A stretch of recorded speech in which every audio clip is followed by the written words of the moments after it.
स्वागत है आप सभी का।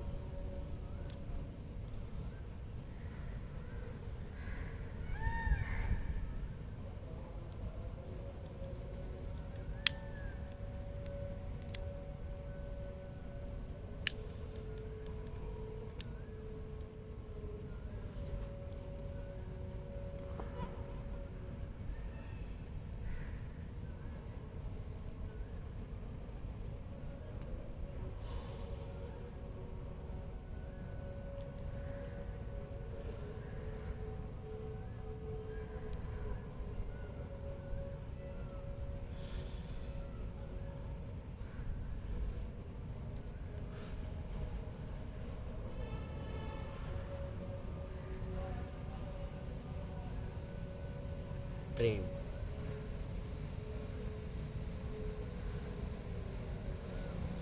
एक जादू,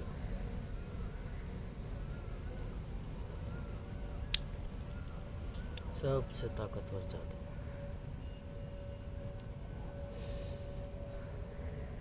मुझे कोई नहीं सुन रहा। अहम ब्रह्मास्मि, अहम ब्रह्मास्मि, अहम ब्रह्मास्मि। ओम ब्रह्मदेवाय नमः, ओम ब्रह्मदेवाय नमः। हे ब्रह्मदेव आइए और फिर कोई तिगड़म लगाइए।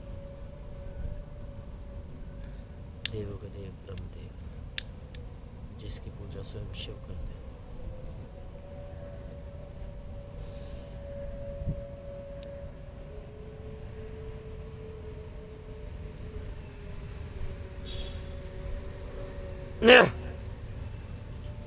हेलो दोस्तों, कैसे हैं आप सब। आप लोग बहुत चिंतित होंगे, परेशान होंगे कि मेरी लाइफ में आजकल चल क्या रहा है। तो इस मैटर पे डिस्कशन कर लेते हैं।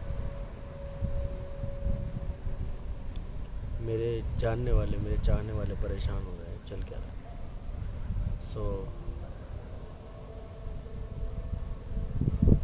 बहुत पीछे जाना पड़ेगा शुरू करने के लिए। जहाँ से ये सब शुरू हुआ वहीं से बात शुरू करते हैं।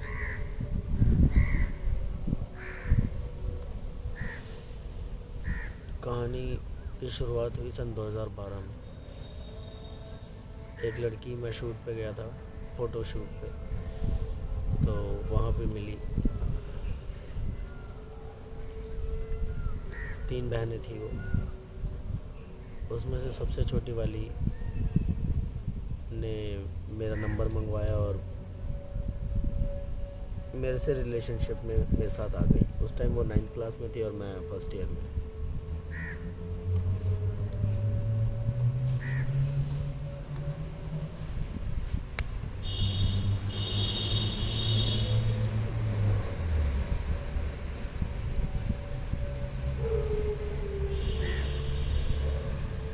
वो लड़की 2014 में,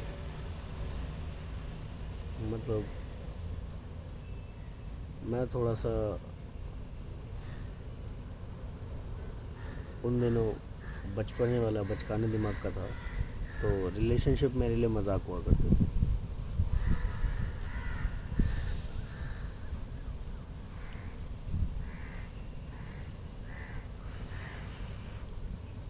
तो ये लड़की मेरी लाइफ में थी। इसके साथ साथ बहुत सारी लड़कियां और मेरी लाइफ में थी। इन द सेंस मैं काफ़ी लड़कियों से बात करता हूँ और गर्लफ्रेंड्स भी थी। सबको टाइम नहीं दे पाता था, इतना टाइम ही नहीं होता था कि सारी गर्लफ्रेंड्स को टाइम दे पाऊँ। 2014 में मैंने इसको छोड़ दिया और 2019 में जब मेरे फादर एक्सपायर हुए, तब तक ये मेरे कांटेक्ट में रही। मैंने इसे छोड़ दिया, मैंने इसके साथ गलत किया है, मेरे बारे में सब कुछ जानती थी। उसके बाद भी इसने कभी मेरा गलत नहीं सोचा और मेरे को एक जॉब ऑफ़र करी इसने कि तुम ये वाली जॉब कर लो वहाँ पे।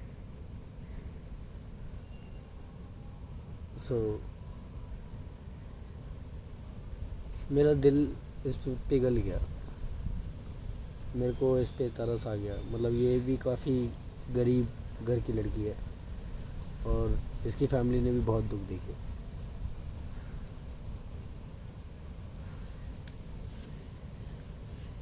मैंने इसको हमेशा मतलब अपनी रिजेक्शन लिस्ट में डाला। मैंने बोला इसको मुंह पे कि मैं कभी ऐसा हो ही नहीं सकता कि मैं तेरे को पसंद करने लगूँ, ऐसा पॉसिबल ही नहीं है। मेरे अंदर तेरे को लेके कोई फीलिंग ही नहीं है।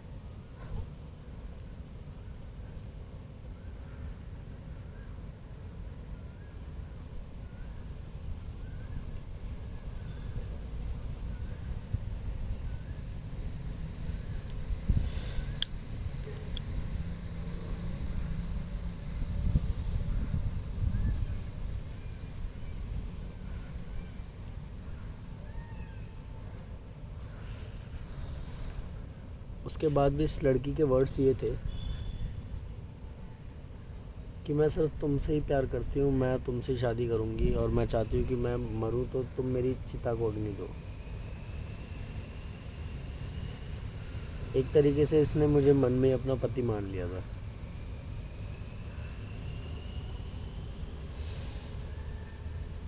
और ये बहुत ज़्यादा गरीब थी। इसकी फैमिली में इसकी बहन की सिस्टर की शादी हुई तो इसके पापा कर्जे में आ गए और बहुत प्रॉब्लम्स इन लोगों ने काफ़ी सालों तक फेस करी। ये लड़की बहुत मतलब बहुत ज़्यादा लोअर बैकग्राउंड से थी।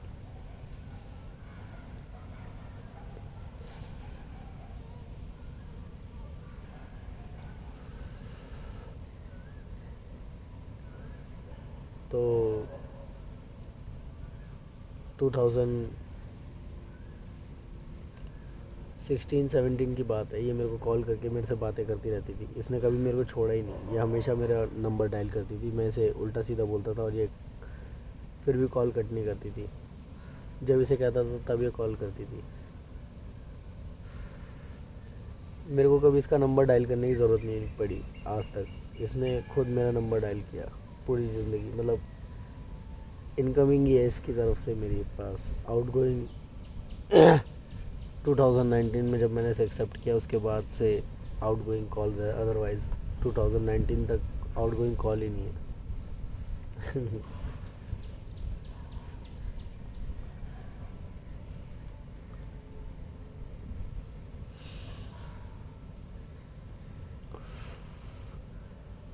2015-16 की बात है। इसने मुझे मतलब इस तरीके के शब्द बोले जो मेरे को हिट कर गए। मुझे लगा कि मेरे लिए इससे बेस्ट लड़की और कोई हो ही नहीं सकती। तो तब से मैंने अपने मतलब फादर को बोला और उन्होंने इस लड़की की हेल्प करने के लिए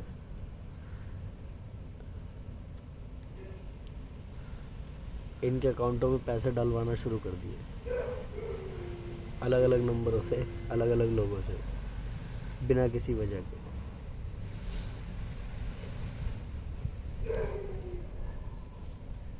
मेरे पापा एक तरीके का आप मान लीजिए समाज सेवक। वो दुनिया में लोगों की हेल्प करते थे। हम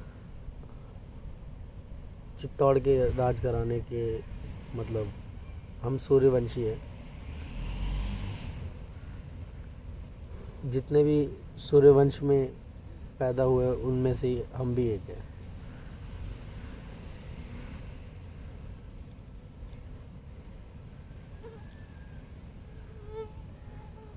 हमारा राजघराना चित्तौड़ लगता है और हमारे आसपास हमेशा हमारे लोग होते हैं और हमारे लोग इतने ज़्यादा हैं कि मैं आपको क्या बताऊँ। अजान हो रही है, 2 मिनट रुक जाते हैं।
चलिए स्टोरी को थोड़ा सा शॉर्ट में और जल्दी जल्दी ख़त्म करते हैं। तो ये लड़की बहुत अच्छी और सुंदर और मतलब सुशील दिल की, अच्छी, साफ़ निकली, नेक निकली। तो मेरे फादर ने इसकी हेल्प करने के लिए इसके और इसके फैमिली के अकाउंट्स में पैसा डलवाना शुरू कर दिया। इन लोगों को लगा ये सब चमत्कार हो रहा है, भगवान हमारी हेल्प कर रहा है,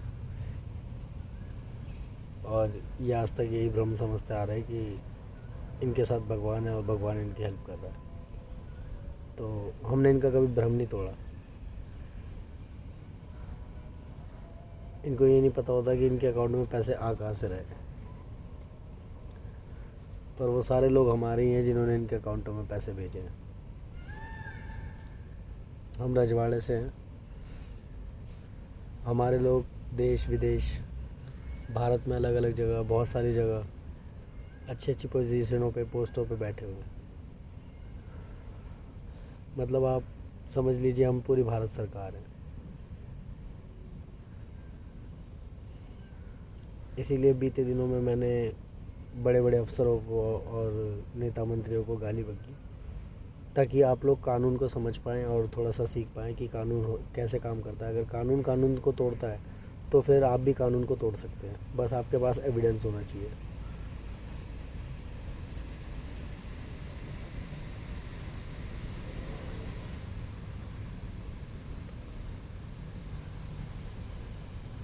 अगर आपने फेक एविडेंस बना के किसी को फंसाया या कुछ करा और उस चीज़ की इंक्वायरी हुई और कुछ गलत निकला तो आप फंस भी सकते हैं। तो इसलिए फ़ेक एविडेंस क्रिएट ना करें, क्योंकि तहकीकात जब किसी चीज़ की डिटेल में होती है तो सारे राज सामने आ जाते हैं। क्योंकि सच्चाई को मिटाया नहीं जा सकता। सच्चाई को देखने वाला पूरा ज़माना होता है।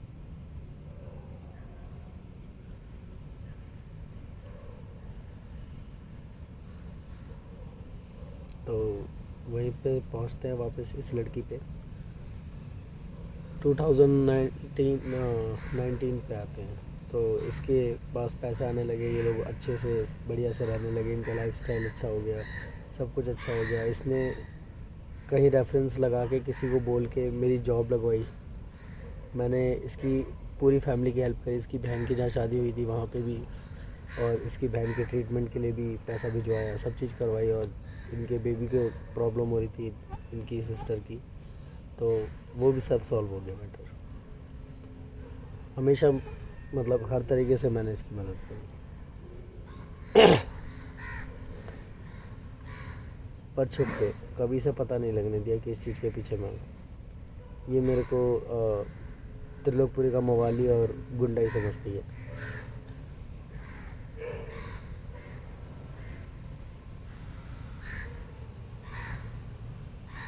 और उसके बाद मैंने 2019 से मैं इनकी फैमिली में ऐड हो गया और अपने बड़े भाई की शादी होने तक का वेट करने लगा कि मैंने मेरे बड़े भाई के लिए जब लड़की मिल जाएगी, जब उन्हें कोई लड़की पसंद आ जाएगी, तब उसके बाद मैं इस लड़की से शादी कर लूँगा। पर वहाँ एग्ज़ाम्पल से समझिए, जैसे लंका में विभीषण होता है ना, वैसे ही यहाँ पे भी एक विभीषण था। अब उसके अंदर एक नफ़रत की वजह, बीज जो था वो था कि उसे मतलब मान लीजिए मेरी सुंदरता ही मेरी दुश्मन बन गई थी। वो अपने आप को मेरे आगे कुछ नहीं देखता था, तो वो बहुत कुछ बनना चाहता था। वो अपने पत्नी की नज़रों में बड़ा महान बनने के चक्कर में, या पता नहीं किसकी नज़रों में महान बनने के चक्कर में, वहाँ पे लंका के अंदर जैसे विभीषण था, वैसे ही मेरी वाइफ के घर में भी एक विभीषण ने जन्म ले लिया और वो मेरा दुश्मन बन गया। पर बहुत ही मीठा दुश्मन, बहुत ही मीठी छुरी, धीरे धीरे हलाल करने वाली। उसने पूरी फैमिली को मेरे खिलाफ़ भड़काया और मुझसे शादी होने से शालू की रोकने की कोशिश करी। पर वहाँ पे शालू के प्यार की भी परीक्षा हो गई। उसने सबको छोड़ के मुझे चुना तो अपनी पूरी फैमिली छोड़ दी और मतलब सीधा मेरे पास आ गई। उसके माँ बाप परेशान हुए, बहुत कुछ हुआ, सब झेला उसने, और बट उसके बाद भी उसने मुझे नहीं छोड़ा। मैंने अपने आप को मतलब काफ़ी लो शो किया, दिखाया कि मैं गरीब हूँ, मेरे पे पैसे नहीं है, मैं बीमार हूँ, और काफ़ी कुछ मतलब मैंने अपना वेट लूज़ किया। डाइट अच्छी रखी, बट वही थी कि ऐसी लिक्विड डाइट पे जी रहा था जिससे मेरा वेट लूज़ हो जाए और उसे लगे कि मैं मतलब किसी काम का आदमी नहीं हूँ। बट उसने हर कीमत पर मुझे छोड़ा नहीं। उसने एक अच्छी पत्नी होने का मतलब जैसी एक वाइफ होनी चाहिए वो परफेक्ट है। पर वो आदमी था, उसके बारे में मैं पहले से ही मुझे शक हो गया था कि आदमी अच्छा आदमी नहीं है। मैं गलत लोगों की मदद कर रहा था। बट क्या था कि शालू की एक बहन, उनके घर में उसकी शादी हो गई थी। पर मुझे पता था ये लोग दिल के अच्छे लोग नहीं हैं, ये खूनी मटरी कतली लोग हैं।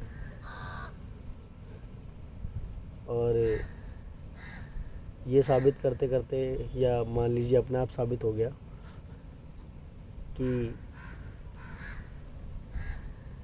ये मर्डरी हैं। इन्होंने मेरा मर्डर करने की कोशिश करी अपने घर के अंदर, मुझे जान से मारने की कोशिश करी। चाहता तो मैं इन दोनों को वहीं के वहीं जान से मार डालता, पर मैं कानून अपने हाथ में नहीं लेता, वरना दोनों को एक सेकंड में अंधा कर देता। मेरे हाथ में हथियार था और हम क्षत्रिय हैं, निहत्थे को जान से नहीं मारते हम। इन्हों के हाथ में हथियार नहीं थे, मेरे पास चाबी थी लोहे की।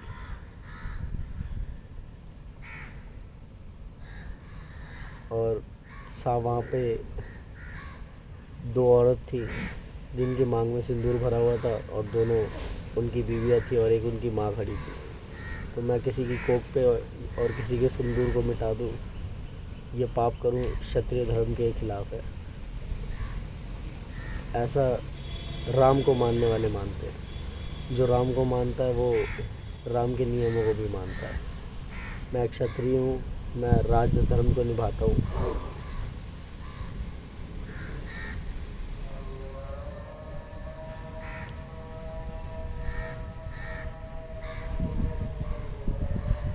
अब मैं क्या बोलूँ तुझे यार, तू मुझसे चिढ़ते चिढ़ते क्या से क्या कर गया। तो तेरे पास जो भी है वो सब मेरा ही दिया हुआ है।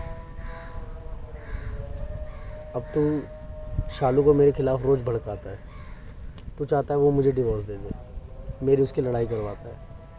तू पूरी फैमिली को भड़काता है कि मैं आदमी गंदा हूँ, गलत आदमी हूँ। तू कुछ भी भड़का ले, शालू मुझे नहीं छोड़ेगी। तू कुछ भी कर ले, मैं उसके टेस्ट पहले ही ले चुका हूँ। वो मुझसे कितना प्यार करती है वो मैं जानता हूँ। तू चाहे कुछ भी इल्ज़ाम लगा ले, अय्याश बता ले मुझे, लड़कीबाज बता ले, नशेड़ी बता ले, दारूबाज बोल ले, कुछ भी कर ले, वो मुझे नहीं छोड़ेगी।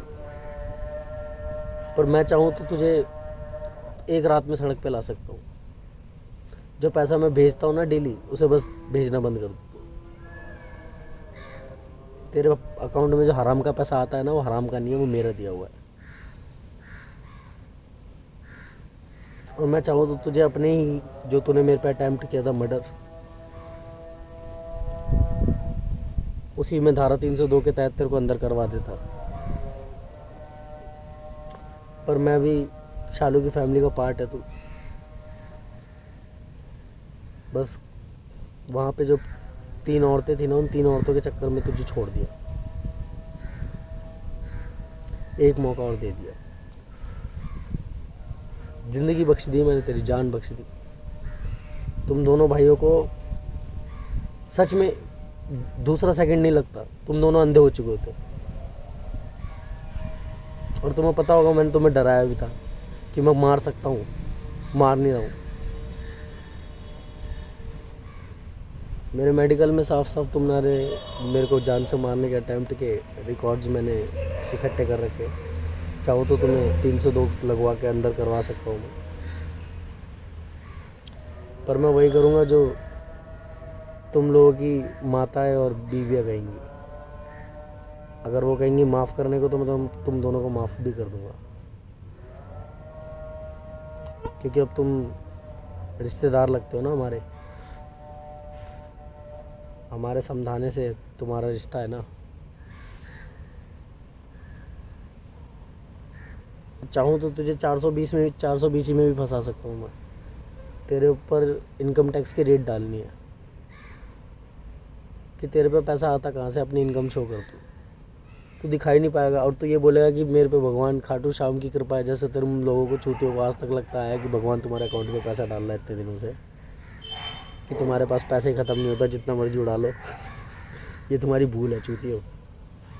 वो सारा पैसा मेरा ही डाला हुआ है, मेरे ही लोग तुम्हारे अकाउंटों में पैसा भेजते रहते हैं। तुम अनपढ़ हो, थोड़े से पढ़ना लिखना नहीं आता तुम्हें, इसलिए बस तुम अकाउंट यूज़ करते रहते हो। उसमें पैसा कहाँ से आ रहा है तुमको पता ही नहीं लगता। बस तुम्हें ये लगता है कि भगवान पैसा देता है, रोज़ जितना देता है उसमें से कुछ बचा लो, कुछ खा लो और अपने शौक़ पूरे कर लो। मैं बता रहा हूँ ये आदमी गलत है, इन लोगों के साथ छोड़ दो। पर अगर तुम लोग नहीं छोड़ना चाहती तो कोई बात नहीं, मैं इन्हें माफ़ कर दूँगा। वरना मेरे एक ऑर्डर पे मेरे लोग जो तुम लोगों को आज तक पैसा भेज रहे हैं वो एक ऑर्डर पे तुम्हें जान से नहीं मार सकते। मेरे को तो आने की ज़रूरत ही नहीं है कहीं।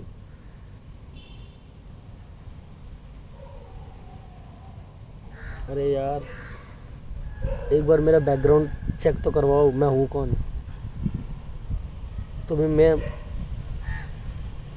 मेरा बैकग्राउंड चेक करो, हूँ कौन मैं बार बार बताता हूँ लेकिन तुम लोग झूठ मान लेते हो। एड़ी से चोटी का जोर लगा लो, जो पैसा तुम्हें दिया है वो सारा ख़त्म कर लो, तब भी तुम मेरा बाल बांका नहीं कर पाओगे। तुम्हें ये चीज़ समझ नहीं आती। राजा हैं हम, रजवाड़े से। ठाकुर हैं हम, ठाकुर नहीं है, सॉरी गलत बोल गया, ठाकुर जी हैं हम।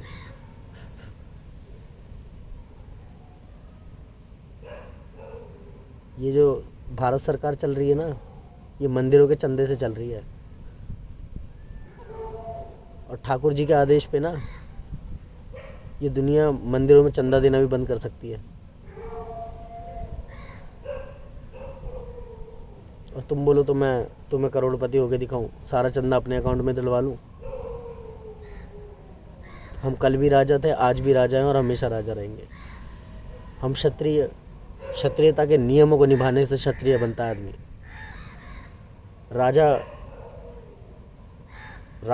राजस्व या राजा इंसान पैदा, मतलब राजस्व खरीदा नहीं जा सकता पैसे से।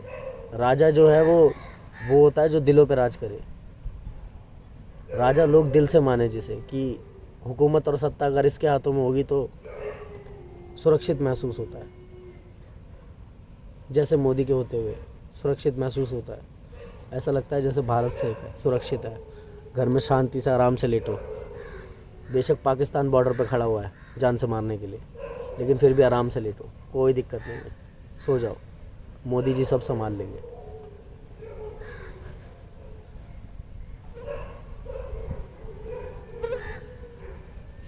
बेवकूफ़ हो तुम दोनों को, और कितना मौका दूँ मेरे को समझ नहीं आ रहा। तुम मर्डरी हो, मर्डरी। तुम्हारी औरतों की वजह से तुम्हें माफ़ कर दिया है,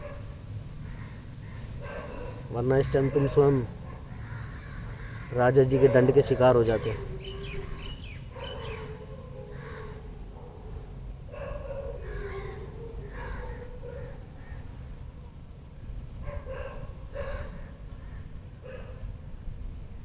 और जब हम दंड देने पे आते हैं ना, न्याय करने पे आते हैं, तो हम राजा विक्रमादित्य हैं, उन्हीं के वंशज हैं हम। हमारे शीश पे वही खेल जाते हैं। जितनी भी हिंदू मान्यताओं को मानने वाले लोग हैं वो जानते हैं कि देवता शीश पे कैसे खेलते हैं। तो हमारे शीश पे कोई भी देवता खेल जाते हैं। अगर हम न्याय करने पे आए तो विक्रमादित्य आ जाएंगे।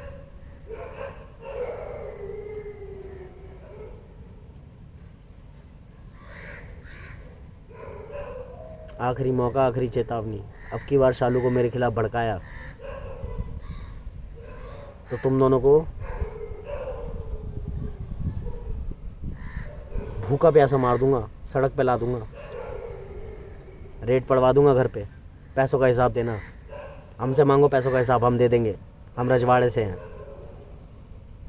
इतना दे रखा है ना तुम लोगों को, वो सारा मेरा है, सब छीन लूँगा।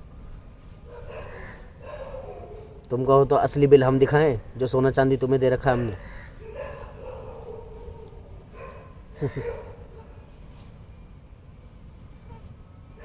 1 रुपये का भी हिसाब नहीं दे पाओगे। तुम्हारे पास 2 वक्त की खाने की रोटी नहीं थी जिन दिनों तुम्हें पैसा देना शुरू किया हमने। भूल गए लगता है तुम वो दिन।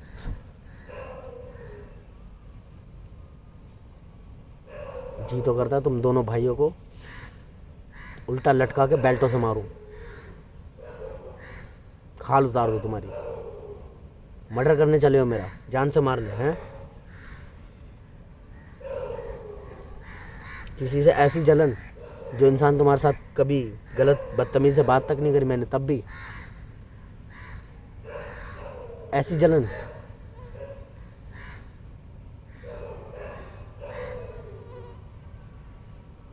चलो कोई बात नहीं,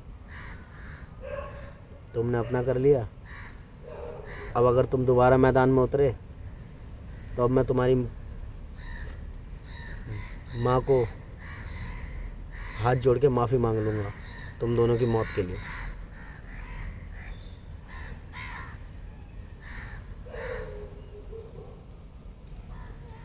और जो भी दंड प्रकृति मुझे देगी उस दंड को स्वीकार कर लूँगा तुम्हें मारने के एवज में।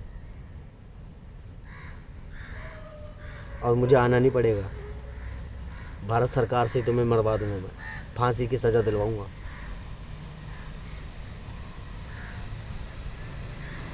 जब सरकार हिसाब लेने निकलेगी ना तुम्हारे पैसों का, तो फांसी की सज़ा भी कम पड़ेगी तुम लोगों के लिए।